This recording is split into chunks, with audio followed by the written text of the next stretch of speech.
नमस्कार, मैं विजय कुमार बंधु, NMOPS का राष्ट्रीय अध्यक्ष। आज आप सबसे कुछ 2-3 बिंदुओं पर बात करना है,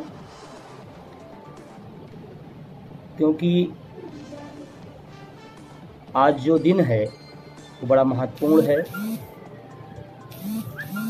इसलिए कि आज भगत सिंह का जन्मदिन है और भगत सिंह इस देश के आइकॉन हैं, हिंदुस्तान के नौजवानों के रोल मॉडल हैं। जब आज़ादी की लड़ाई हुई उसमें उनका जो बहुत कम एज में जो उन्होंने करके दिखाया, निश्चित रूप से वो काबिल तारीफ़ है। तो मैं सबसे पहले शहीद भगत सिंह जी को मैं नमन करता हूँ, उनको याद करता हूँ आज उनके इस जन्मदिन पर। आज अगर देखें तो 28 सितंबर 1907 में उनका जन्म पंजाब में हुआ और आज लगभग 113 साल हो गए हैं। लेकिन मैं जो महसूस करता हूँ कि भगत सिंह जब उस आज़ादी की लड़ाई में जितने लोगों के रोल मॉडल रहे हैं, उससे कई गुना ज़्यादा आज इस हिंदुस्तान के नौजवानों को रोल मॉडल है। शायद उन्होंने जितना कम समय में बड़ा महान काम किया, आने वाली सदियां, आने वाली पीढ़ियां उनको इसी तरह से अपना रोल मॉडल मानेगी। और उनके जो विचार थे, मैं उनके विचारों पे आता हूँ, क्रांतिकारी विचार पे आता हूँ। मुझे याद है जब 6ठी-7वीं क्लास में हमने पहली बार भगत सिंह को पढ़ा जाना, तो उसमें कहानी वो छोटी सी दी थी कि खेत में अपने पूर्वजों के साथ, माता पिता दादा के साथ खेत में वो बंदूकें बोया करते थे। तो उनके दादा ने उनको समझाया, ज़मीन में पेड़ लगते हैं, बंदूकें नहीं लगती हैं। ये उनकी कल्पना देखिए, उनकी मानसिक ताकत देखिए। जब इतने बचपन में इस तरह के विचार उनके आए तो आप समझिए कि, और मैं तो मैं शायद उनको जितना आप पढ़ेंगे शायद बहुत कम होगा, क्योंकि 23 साल के नौजवान ने उस ब्रिटिश हुकूमत को हिला के रख दिया। 23 साल की उम्र क्या होती है आज के दौर में? अगर देखा जाए तो 23 साल में तो आदमी कहता है BA कर रहा हूँ। उस 23 साल में जिसका पूरी दुनिया में सूर्य अस्त नहीं होता था, जिस ब्रिटिश शासन की बात, साम्राज्य की बात करते हैं, उस ब्रिटिश साम्राज्य को 23 साल के उस नौजवान ने झकझोर दिया, उसकी चूल्हे हिला दी, साम्राज्यवाद की नींव हिलने लगी। मैं सलूट करता हूं ऐसे क्रांतिकारी भगत सिंह जी को। और मैं, अगर आप उनके विचारों को आप पढ़ते जाएंगे तो निश्चित रूप से तमाम सारी जो उस समय की परिस्थितियां थी और आज तमाम सारी परिस्थितियां या दौर में आई हैं, आज भी उनके बात, उनकी कही हुई शब्द, उनके विचार उतने ही प्रासंगिक हैं जितना उस समय थे, या कहिए उनसे ज़्यादा है। जैसे उनके 3 नारे बहुत महत्वपूर्ण थे: इंकलाब जिंदाबाद, साम्राज्यवाद मुर्दाबाद, सर्वहारा मजदूर वर्ग जिंदाबाद। ये उनके 3 प्रमुख नारे थे। और इंकलाब जिंदाबाद तो हम समझते हैं हिंदुस्तान का नहीं, पूरी दुनिया का हो गया। साम्राज्यवाद, वो साम्राज्यवाद चाहे बाहर का हो चाहे अंदर का हो, कभी भी मजदूरों के हित में नहीं हो सकता है। साम्राज्यवाद के खिलाफ, पूंजीवाद के खिलाफ बहुत बड़ी उनकी सोच थी। और उस समय कही हुई बातें आज भी अक्षरशः उनकी लागू हो रही हैं, दिख रही हैं, समझ में आ रही हैं। इसलिए मैं आप सभी से एक बात जरूर मैं कहूँगा कि हर आदमी भगत सिंह को अपना आदर्श तो मानता है, लेकिन भगत सिंह बनना नहीं चाहता है। ये बात बिल्कुल सही है। भगत सिंह उसका आदर्श है, भगत सिंह को पसंद है, लेकिन भगत सिंह जैसा बनना है, भगत सिंह बनना है, मुझे लगता है कि अगर मैं कहूँ तो उन्होंने अपने भाई कुलतार सिंह को एक पत्र लिखा था और जिसमें उन्होंने नौजवानों के लिए उस समय वो बात लिखी थी जो नौजवानों के लिए उन्हें पत्र लिखा था अपने भाई के नाम पर। उसमें उन्होंने लिखा था, ये भगत सिंह के शब्द हैं, मेरे नहीं, जो मैंने पढ़ा, जो अध्ययन किया, उसमें जो मिला मुझे, उस लाइनें देखिएगा, उसको थोड़ा सा मर्म समझिएगा। उन्हें या फिक्र है हरदम, साम्राज्यवाद को बोल रहे हैं, अपने नौजवानों से कह रहे हैं, उन्हें या फिक्र है हरदम, नई तर्ज ये जफा क्या है, नई तर्ज ये जफा क्या है, हमें शौक है देखें, हमें यह शौक है देखें, सितम की इंतहा क्या है।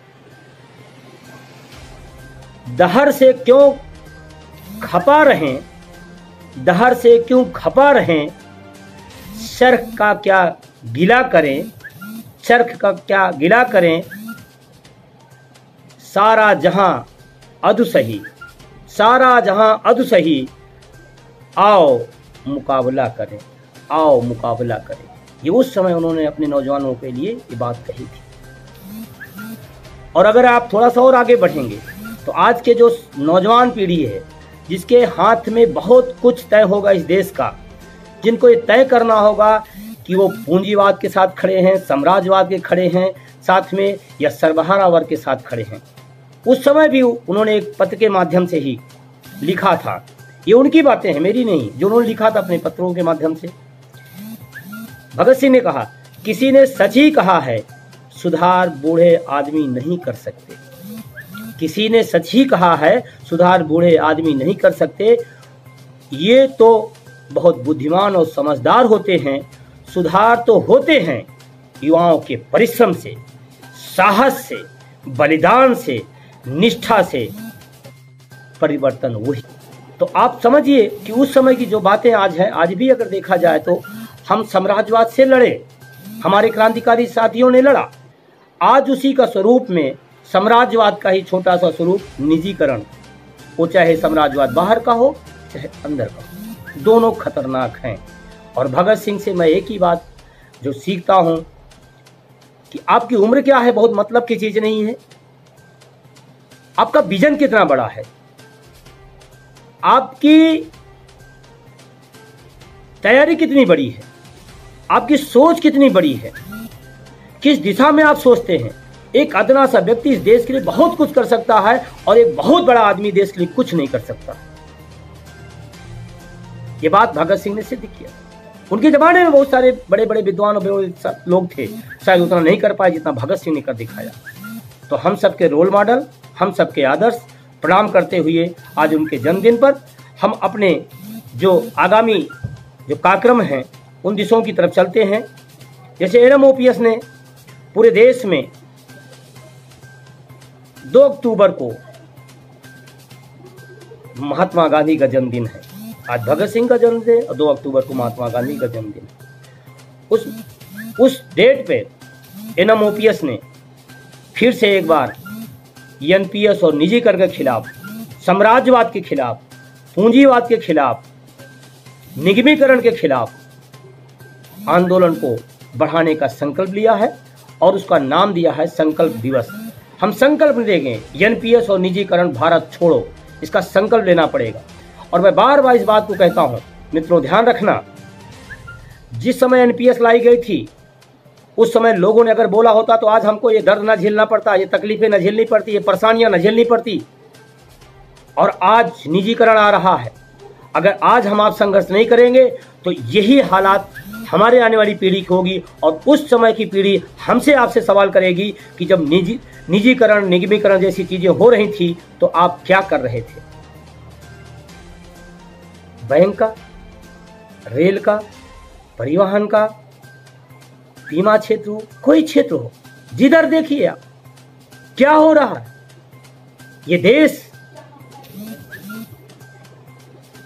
लाखों करोड़ों भारतीयों से मिलकर बनता है और हमारा जो संविधान है उस संविधान ने उस सबको राइट दिया है।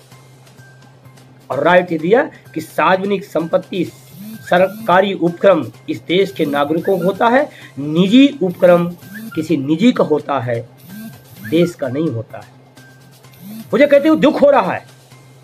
अभी एक मालगाड़ी पर मैंने कहीं देखा था, उस रेलगाड़ी पर लिखा करता था भारतीय रेल, अभी मैंने कुछ दिन पहले ही देखा था, कहीं जा रहा था, मालगाड़ी पे लिखा था अडानी। ये अडानी मेरा मालिक हो? भारत की उस फिल्म में पढ़िए आप, हम भारत के लोग, संविधान ने पहला शब्द ही शुरू किया और आज हम देख रहे हैं रेल पर लिखा है अडानी। कल्पना कर लीजिएगा एक बार सोच करके, जब भारतीय रेल लिखा होता है तो हम सब बड़े फक्र के साथ कहते हैं ये हमारी ट्रेन है, हम इसके मालिक हैं। लेकिन जब अडानी का ट्रेन लिखा होगा शायद, और यही रेल के बाद किसी भी क्षेत्र में आप जाइए, सारों तरफ एक ही बात हो रही है। तो मैं उस महात्मा गांधी जी को भी याद करते हुए उनके जन्मदिन पर पूरे देशवासियों के साथ, बिना किसी गुट के, बिना किसी विभाग के, किसी पद की, उन सब चीजों को पीछे छोड़ते हुए आप सब लोगों उस दिन पूरे हिंदुस्तान के अंदर, जिलों में, ब्लॉकों में, गांव में, चौपाल में, जहां भी 10 लोग, 20 लोग, 50 लोग इकट्ठा हों, महात्मा गांधी जी की फोटो रखिएगा। और मैं तो कहता हूं अगर थोड़ा सा कदम और अगर आप लोग साथ दें तो उनके पुष्प का, फूल का माल्यार्पण करिएगा, फूल चढ़ाइएगा। लेकिन मैं थोड़ा सा एक निवेदन और करना चाहता हूं, क्योंकि निजीकरण के खिलाफ मामला है, तो सूत को माला पहनाइएगा। सूत, जो सूत होता है, कपड़े जिससे बनते हैं, उस सूत को महात्मा गांधी जी को माला पहनाइए। क्योंकि महात्मा गांधी जी का एक विचार था, लघु और कुटीर उद्योगों को बार बार समर्थक करते थे कि छोटे छोटे उद्योग, छोटे छोटे कुटीर उद्योग जब होंगे तो हमारा जो देश का नागरिक है वो अपने आप में आत्मनिर्भर बनेगा, ताकतवर बनेगा। तो हम आप सबसे निवेदन करते हैं, अगर सूत मिलता है तो महात्मा गांधी के उस चित्र पर सूत की माला पहनाइएगा। और ये एहसास कराना है कि ये जो सूत महात्मा गांधी ने काटा था वो छोटे लघु उद्योगों को बढ़ावा देने के लिए काटा था और न कि पूंजीवाद के लिए काटा था। और अगर नहीं मिलता तो फूल तो आपके लिए ही है, लेकिन अगर सूत को आप थोड़ा सा करेंगे, एक प्रतीक जाएगा निजीकरण के खिलाफ। तो सूत कपड़ा जो जैसे बुना जाता है, आप समझ सकते होंगे। और ये काम करना कैसे है, इस काम को जन आंदोलन बनाना है, जन आंदोलन। देखिए, जब तक ये लड़ाई आप ये नहीं समझा पाए कि एनपीएस और निजीकरण है क्या, और ये कर्मचारियों तक का मामला नहीं है, कर्मचारियों के घर के लोग समझें, उसके मित्र और यार समझें, उसका पड़ोसी समझे कि किसके खिलाफ आंदोलन करने, किसके लड़ाई लड़ रहे हैं। सिर्फ कर्मचारी तक इसको सीमित नहीं रखिएगा। तो इसको गांव, चौपाल, ब्लॉक, जिला, ऑफिस, जहां भी रहिएगा, गांधी जी की मूर्ति रखिएगा, उस पर सूत चढ़ाइएगा, नहीं मिलता तो फूल चढ़ाइएगा। और वहीं पर बैठ करके रघुपति राघव राजा राम, पतित पावन सीता राम, ईश्वर अल्लाह तेरो नाम, सबको सन्मति दे भगवान। यहाँ आप सरकार भी कह सकते हैं, सरकार को सन्मति दे भगवान। एनपीएस और निजीकरण के मामले पर सरकार को भी सन्मति मिले, ये प्रार्थना हम लोग, रामधुन हम लोग उस दिन गाएंगे। और सिर्फ उस धुन के बाद हम लोग वहाँ जो भी लोग बैठेंगे, कोरोना महामारी का दौर है, उसके नियमावली को भी ध्यान रखना है, शासन प्रशासन निर्देशों का भी ध्यान रखना है। इसीलिए संख्या की बात नहीं की जा रही है, बहुत बड़ी संख्या एक जगह नहीं इकट्ठा करना, अधिक जगह पर थोड़े थोड़े लोग रहें, जगह अधिक हो, अधिक जगहों पर कार्यक्रम चले, जहां भी 10 लोग मिल जाएं, 20 लोग मिल जाएं, 50 लोग मिल जाएं, वो लोग बस करें। संख्या एक जगह होने के बजाय जगहों जगहों पर संख्या इकट्ठा हो, और महामारी और कोरोना महामारी और शासन प्रशासन निर्देशों को ध्यान में रखते हुए, जब तक ये बात हम लोगों तक नहीं समझा पाए, और उसके बाद हम वहाँ बैठकर चर्चा क्या करेंगे, एनपीएस क्या है, निजीकरण क्या है। और मैं बार बार इस बात को हर प्लेटफॉर्म पे कहता हूँ। बहुत सारे हमारे साथी फोन करते हैं, मेरे पास मैसेज डालते हैं कि सर ये तो एनपीएस, एनएमओपीएस निजीकरण के खिलाफ लड़ा था, निजीकरण खिलाफ करने लगा। मैं आपसे बहुत क्लियर करना चाहता हूँ, बताना चाहता हूँ, एनपीएस पेंशन का निजीकरण है, नौकरियों का निजीकरण संविदा है, और संस्थाओं का निजीकरण मतलब सब खत्म है।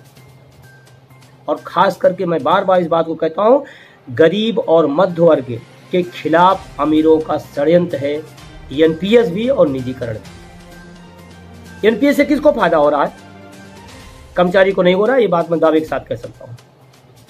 सरकार को भी नहीं हो सकता, नहीं हो रहा है, सरकार खुद चेक कर ले, फिर हो किसको रहा है, एनपीएस से भी फायदा। कंपनियों को, प्राइवेट सेक्टर में। और अभी तो एक बड़ा दुर्भाग्यपूर्ण है, हम सब एनपीएस कर्मचारी हैं, एलआईसी में भी पैसा लगता है। पैसा क्यों लगाया जा रहा है? उसको बढ़ाने के लिए, उसको सुरक्षित रखने के लिए। एलआईसी खुद सुरक्षित नहीं, हमारे पैसे क्या सुरक्षित रखेगी? भयावह स्थिति है, बहुत खराब स्थिति है। और अभी तो तमाम सारी रिपोर्टें लगातार आ रही है। अभी तो परसों ही रिपोर्ट एक आई है जिसमें कह दिया गया ये पैसा सुरक्षित है, ये पैसा कोई जिम्मेदारी नहीं है। एनपीएस के अंदर का जो पैसा जमा, ये सरकारी रिपोर्ट आ रही है, सरकार की एजेंसियां लिख रही हैं, कह रही हैं, परसों की भी रिपोर्ट है। फिर आप कैसे बोलते? तो वहां पर बैठ करके एनपीएस के दुष्परिणाम, निजीकरण के दुष्परिणाम कहना आप, बताना आप, समझाना आप, समझना आप। और मैं तो कहता हूं एक बात कठोर जरूर है, लेकिन आज जो मैं महसूस कर रहा हूं उसको कह रहा हूं। हो सकता है आज मेरी बात न समझ में आए, आने वाले वक्त में समझ में आए। निजीकरण गुलामी का तामपत्र है, निजीकरण गुलामी का तामपत्र है।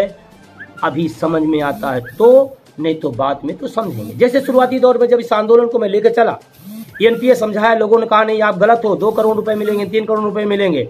आज 2 करोड़ रुपए छोड़ दिए, 3 करोड़ रुपए छोड़ दिए, आज 500, 700, 800, 1100, 1700 रुपए एनपीएस में पेंशन मिल रही है। कल ये बात जब मैं समझाया करता था तो लोग नहीं मानते थे, आज हकीकत सामने है। यही सेम स्थिति, इससे भी खतरनाक स्थिति निजीकरण की है। निजीकरण के कई रूप हैं, आप समझिए इस बात को और समझाइए लोगों को। तो 2 अक्टूबर इसीलिए चुना गया और संकल्प दिवस रखा गया। क्या संकल्प? एनपीएस और निजीकरण खिलाफ हम संकल्प लेते हैं कि इसको जब तक खत्म नहीं करा देंगे तब तक हम सब लड़ाई लड़ेंगे। और संकल्प का कोई विकल्प नहीं होता, संकल्प का कोई विकल्प नहीं होता। इसलिए आप सब 2 अक्टूबर को जरूर से जरूर, 5 आदमी मिल गए कोई बात नहीं, गांधी जी की मूर्ति रखिएगा, वहीं से सारी प्रक्रिया पूरी करिए, फूल चढ़ाइए, सूत चढ़ाइए, एनपीएस और निजीकरण के दुष्परिणाम बताइए, रामधुन गाइए कि सम्मति दे सरकार को, सम्मति दे सरकार। इस कदम आगे ना बढ़े। आपसे एक बात मुझे और कहना है, तमाम सारे इस बीच में तमाम सारे आंदोलन को लेकर के इधर उधर तमाम सारे कागज पर तमाम सारे संगठन, तमाम सारे पद बांटे चले जाते हैं लोग। मैं एक बात बहुत विनम्रता से कहना चाहता हूँ, एनएमओपीएस ने इस लड़ाई को लड़ा है और इसको अंजाम तक लेके जाएगा। भ्रम में नहीं रहना, भ्रमित नहीं रहना है। और जब आंदोलन चला होता है, बड़ा होता है, तो तमाम सारे ऐसे लोग आते जाते रहते हैं। मैं आपसे एक ही बात कहता हूँ, आपका मुद्दा क्या है? पेंशन। आपका मुद्दा क्या है? किसके साथ आप आए? एनएमओपीएस संगठन के साथ आए, बस। इससे ज़्यादा कुछ नहीं, इससे ज़्यादा कुछ नहीं। और तमाम सारी चीज़ें आपके बीच में आएंगी, लेकिन ध्यान रखना है, ये जो एनपीएस के खिलाफ, निजीकरण खिलाफ 2 अक्टूबर का कार्यक्रम है, ये संगठन का आह्वान है। करना उन सबको है जिनका दर्द है। अगर आपको एनपीएस से चोट लगती है तो 2 अक्टूबर को संकल्प लीजिएगा। अगर निजीकरण से आपको चोट लगती है तो संकल्प लीजिएगा 2 अक्टूबर को। अगर आपको लगता है इससे हमारा और हमारी पीढ़ी का भविष्य खराब हुआ है तो संकल्प लीजिएगा 2 अक्टूबर को। और आपको मैं बताऊं, जब गांधी जी को अंग्रेजों ने ट्रेन से नीचे फेंका था, धक्के मार के फेंका था, वही संकल्प उसी प्लेटफार्म पर लेटे लेटे गिरे गिरे गांधी जी ने संकल्प लिया था, आज तुमने मुझे ट्रेन से धक्के देके बाहर किया है, एक दिन हम तुम्हें अपने देश से बाहर करेंगे। ये संकल्प होता है। इस संकल्प को समझिए, इसकी संकल्प शक्ति को समझिए। आज जो आंदोलन चल रहा है पूरे देश के अंदर पेंशन का, ये किसी कुछ लोगों का विचार था, कुछ लोग इस बात को लेकर आगे बढ़े और तमाम सारे साथी देश के कोने कोने से, कोई पंजाब से, कोई आंध्रा से, कोई हरियाणा से, कोई दिल्ली से, कोई उत्तर प्रदेश से, कोई बिहार से, कोई कर्नाटका से, कोई उड़ीसा से, कोई तमिलनाडु से, कोई कश्मीर से, कोई उत्तराखंड से, कोई झारखंड, कोई छत्तीसगढ़ से, तमाम सारी स्टेटों में लोग मिलते गए, कारवां बढ़ता गया।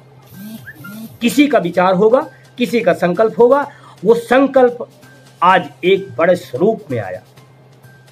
मैं नहीं कहता कि ये मेरा संकल्प हो सकता है, मेरा विचार हो सकता है, हाँ, लेकिन जिन सारे साथियों ने इस संकल्प के साथ अपना तार जोड़ा, अपना विचार जोड़ा, और उनके विचार से, उनकी ताकत से, उन सारे साथियों के, एनएमओपीएस के साथियों से, और जो तमाम हमारे सहयोगी संगठन हैं, उन सहयोगी संगठन को मैं भी धन्यवाद देना चाहता हूं। उनसे भी अपील करना चाहता हूं कि 2 अक्टूबर को आप संकल्प दिवस जरूर मनाएं। संगठन के बाहर निकले, गुटों से बाहर निकले। ये गुट गुट गुट, ये घुट घुट घुट करके मरवा देंगे गुट वाले। इन गुटों के घुटन से बाहर निकलो। मैं कहना चाहता हूं, हो सकता है कोई एनएमओपीएस संगठन पसंद ना हो, लेकिन मैं जानता हूं ओपीएस उसको पसंद है। हो सकता है उसको कोई तमाम सारे हमारे राज्यों के तमाम बड़े बड़े लीडर हैं, उनको पसंद हो या ना पसंद हो सकता है किसी को विजय बंधु पसंद हो या ना पसंद हो, लेकिन ओपीएस पसंद है। और अगर ओपीएस पसंद है तो आपको इस महायज्ञ में शामिल होना पड़ेगा। बहुत सारे साथी अलग अलग तरीके से अपना करने लगते हैं। मैं कहता हूं क्या जरूरत है, जब एक पूरे हिंदुस्तान का कश्मीर से लेकर कन्याकुमारी से लेकर अटक से लेकर कटक तक पूरा हिंदुस्तान में एक भयानक तरह लड़ाई चल रही है, तो उस लड़ाई को बड़ा करिए, उस लड़ाई को खड़ा करिए। उसको इधर उधर करने की कोई जरूरत नहीं, उससे कुछ नहीं होगा। और एक ध्यान रखना, ये लड़ाई देशव्यापी है, पूरे देश की लड़ाई है, इसलिए सबको एक सुर में बोलना पड़ेगा। एक मुद्दा, एक मंच, एक सुर, एक आवाज से सबको संकल्प लेना पड़ेगा। उस संकल्प को लेकर के आप आगे बढ़िए। मैं आपसे